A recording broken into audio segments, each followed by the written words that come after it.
کریم آقا علیہ السلام نے ارشاد فرمایا تمام دواؤں سے اچھی دوا قرآن پاک ہے. اللہ تمام دواؤں سے اچھی دوا قرآن حکیم ہے. اللہ اکبر. اب ساری بیماریوں کا، دکھوں کا، تکلیفوں کا، مصیبتوں کا، مسائل کا حل اللہ کے محبوب نے فرمایا قرآن کے ساتھ رشتہ جوڑو. قرآن پاک سے، قرآن حکیم سے جب تم رشتہ جوڑ لو گے تو پھر کیا ہوگا؟ تمہارے مسائل کم ہونا شروع ہو جائیں گے، تمہاری پریشانیاں، تمہارے دکھ، تمہاری تکلیفیں کم ہونا شروع ہو جائیں گی.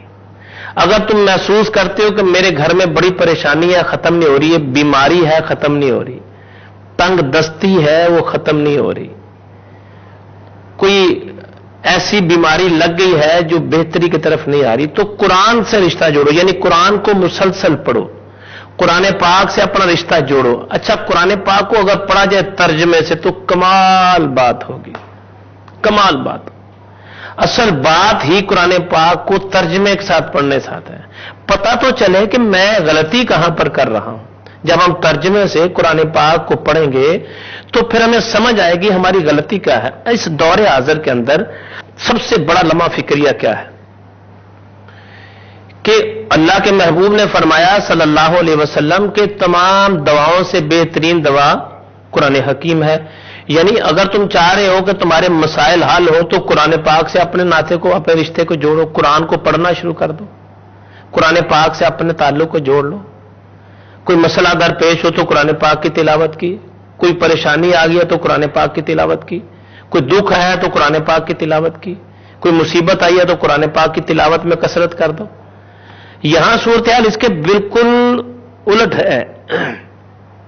مصیبت آئی تو قرآن چھوڑ دیا، پریشانی آئی تو قرآن چھوڑ دیا، دکھ آیا تو قرآن چھوڑ دیا. پہلے تو پڑھتے ہی نہیں ہیں، بلکہ اس طرف رخ بھی نہیں ہے قرآن پاک پڑھنے کی طرف. سبھی کی جو بات نہیں کرتا، بلکہ بے شمار دنیا ہے کہ جن کا اس طرف خیال ہی نہیں ہے کہ یہ پڑھنے سے میرا مسئلہ بھی حل ہوگا. حالانکہ قرآن اعلان کرتا ہے وَنُنَزِّلُ مِنَ الْقُرْآنِ مَا هُوَ شِفَاءٌ. پھر ایک اور جگہ پر آتا ہے اللہ رب العزت جو کائنات کا مالک فرماتا ہے یاسین والقرآن الحکیم. یہ وہ قرآن ہے جو حکمت سے بھرا ہوا ہے اور اس قرآن میں شفا ہے.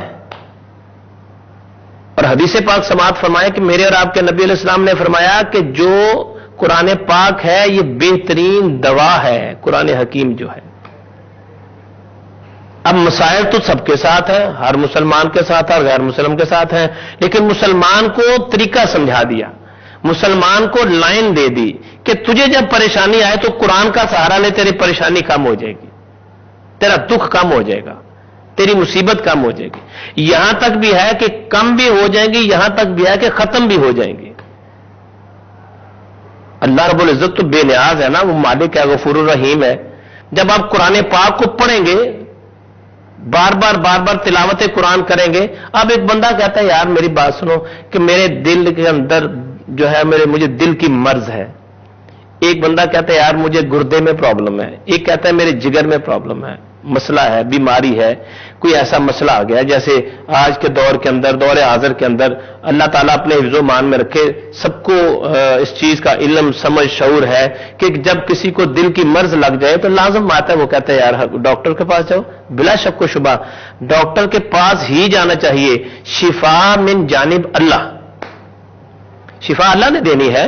آپ ڈاکٹر کے پاس جائیں، حکیم کے پاس جائیں، طبیب کے پاس جائیں، شفا من جانب اللہ. ڈاکٹر نے اپنی ڈاکٹری جہاں تک اس کی تھیوری ہے اس نے اپنا مکمل علاج کر کے، ریسرچ کر کے، تحقیق کر کے، آپریٹ کر کے یا میڈیسن دے کے اس نے کہنا جی یہ لو جی اللہ سے دعا کریں اللہ شفا دے آپ کو.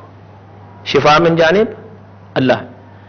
اب بندہ سوچتا ہے یار ایک بندے کو اتنی بڑی مرض لگ گئی ہے تو قرآن پاک کے پڑھنے سے میرے دل کا وال تو نہیں کھلے گا. یہ تو یقین پہ بات ختم ہوتی ہے. جتنا پکا یقین گا اتنا زیادہ کرم ہوگا، جتنا زیادہ یقین ایمان مضبوط ہوگا اتنا زیادہ کرم ہوگا.